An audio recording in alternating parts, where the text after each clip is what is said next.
We may even disagree on snow the way this night is going. All right, but let's get to poll numbers where the conflict will continue. And we break down some of the polls with the help of both Jeannie and Nick. And first up, guys, let's talk about gun control. Take a look at this new poll from Quinnipiac. When asked if people support stricter gun control laws, there's a split. A little bit more than half, they were in support, while 43 opposed. But if you get into the specifics, the percentage of those who support almost all the key components goes up. For example, when asked if people support assault weapons ban, 56% say they support it, while less than 40% oppose that ban. And if you look at support for background checks, it skyrockets, more than 92% in a recent poll, and literally you got only 7% who oppose it. Do you believe, Nick, in the selling of the plan, that when you package it as the four key components, the background checks, the assault weapons, the ammo clip, and the database, it's a much tougher sell, not just because some aren't as popular, but it's too big? Should it be sold individually, or it has no chance to get the tougher stuff if you do it? No, I think it should be sold as a package. I mean, I think if you're the Democratic Party, you got to strike now and get this passed. I think, as we see there, all the individual elements of the plan are supported by a majority of Americans. You know, we've had the unfortunate tragedy in Connecticut, but that's got a lot of people thinking about this thing. Make it understandable to me. Electeds look at polls too. I know it's a regional issue and everything else. But there are Democrats here who, in their own state, would have pretty similar numbers here, statewide. But yet they're reticent to do it. Explain why the macro polls don't make this an easier yes vote for more electeds. Well, you know, people look at their polls in their own districts, and if some pollster like me tells them that swing voters in their own district are not going to be okay with this, then a politician might hesitate. But I think you're seeing a lot of folks think about this one a little bit differently this time, and there's certainly more political cover from nationally. You don't think we're getting an assault weapons ban, do you? You know, I don't know. I don't know. I think it's possible. I don't know that it's likely, but I think it's possible. How much of the difference in those numbers is just the nomenclature and the description, that gun control is an unpopular phrase and specific items are more popular? I think the numbers speak to the fact that the American public, and I think of the old abortion polls when you go back 10, 20 years, they are wise. They get a rap for people not paying attention, not understanding the issues. But you look at these polls, and the American public make very nuanced, opinions. They have very nuanced judgments. They look and they say, yes, I favor this particular policy. Yes, I favor this particular policy. And I agree, they should go forward as a package. I think you're right. The term gun control says something that a few percentage of the people, some more people may not feel comfortable with. But when you look at the specifics, background checks, people are generally in favor of that. So I think they should go forward. That does not translate into the fact that I do not think the assault weapons ban will pass, because I don't think, I don't think it's going to get through the Senate. But the people support it. Let's get to immigration next here. And support for the president's plan as it relates to having some real reform is up. From July till now, there's been a significant bump in the public's approval of the president's handling of this issue. And take a look at the public support for specific proposals. Pathway to citizenship, nearly 3 in 4 supported. More spending on border security, 70%. And again, 70% supporting for more visas for immigrants who are highly skilled in technology and science.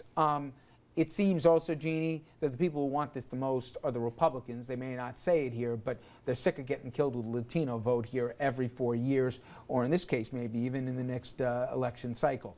Growing population, they see the writing on the wall. Yeah, and we heard John McCain say that publicly and admit very honestly that there is a reason that Republicans have to get on board, and I think we're seeing that in the polls. I look at the spending question, though, and I say, if the question is, what are you going to give up to increase border security? What are you going to give up to spend? It's a much different answer. So I looked at that poll, and I think there are some nuances there that need to be teased out a little bit. But I think generally we've seen the bipartisan support for this coming together. Republicans are going to have to get on board. The numbers dictate they must, and they will. I think we're going to see an immigration bill. Politically, Dom, the president could, if he wants to, drive a very tough deal, and he can get in front of this thing. He's chosen to let the lawmakers in a bipartisan way be the face of this, which I think it gives a better chance to pass. But also, if you read Rubio's plan and you look at what some of the other folks want, they want a much more staggered approach here than the president has said. He's going to insist on his way in the end, don't you think? I don't know. I think at the end of the day, as our dean said, the Republicans want a deal, and I think, going back to your point, it was very smart of the president to let the senators get ahead of this thing. I don't know what's going to be the particulars, but I think under this president, or at least I'm hoping, that a deal is going to get done. But here's my question on every single question that you ask. Who knows what a few of those nuts in the House, and that's the word I use, what they're going to do. Tea Party folks. Yeah. You know, I think that the Republican Party is going to be a little unhappy if this thing gets passed and they think that all of a sudden they're not going to have a Latino problem. You know, they've got problems with Latinos on a whole host of other issues, including the role of government. And the other thing is that this is going to be, if it does pass, it's going to be passed under Obama's watch. And while he's letting things go now, you can guarantee it's going to be called President Obama's immigration bill, and that's going to help the Democratic Party for years. Now, you didn't think you were going to make it the whole night easy out here. We're talking about the future of the grand old party. Fox News and the Tea Party more specifically, are we seeing a sea change? Now, Fox News' perceived credibility, it's at a record low. It's fallen dramatically since 3 years ago, according to a new poll, and their ratings, not too coincidentally, have also fallen with it. Could it be because of, well, maybe in part, their less than stellar year in the prediction business? There was supposed to be a soundbite here, but anyway, it's funny. it's so funny here. So I've given up on the sound here. I'm just going to go ahead here. You have Ralph. We finally got it. Go ahead.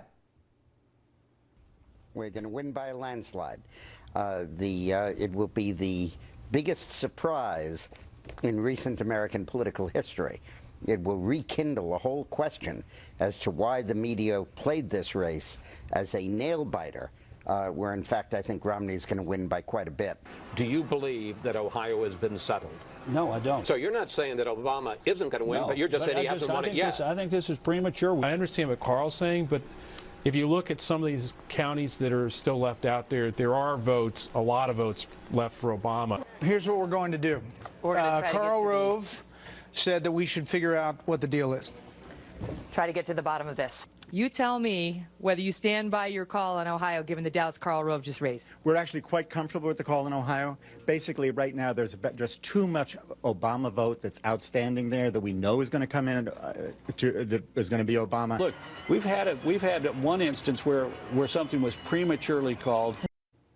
Okay. Well, since then, the king of darkness or king of predictions, whatever you want to call Dick Morris, he and Sarah Palin, queen of the tea, are gone, and Karl Rove has seen his appearances scaled back. He's also starting to wage his own personal war in the Tea Party, a super PAC, American Crossroads, back in a group called the Conservative Victory Project, which is trying to get electable Republicans here through the process, and the Tea Party none too happy about it. Top it all off, the aforementioned Tea Party also seeing its popularity fall to an all-time low, only 23% viewing it as favorably.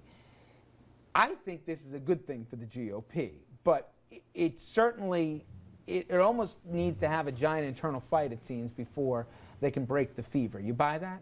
Yeah, you know, I think that we see this historically when you look at both parties. I mean, we saw this with the Democratic Party, right? We saw this for several years, as you know, before the rise of Bill Clinton.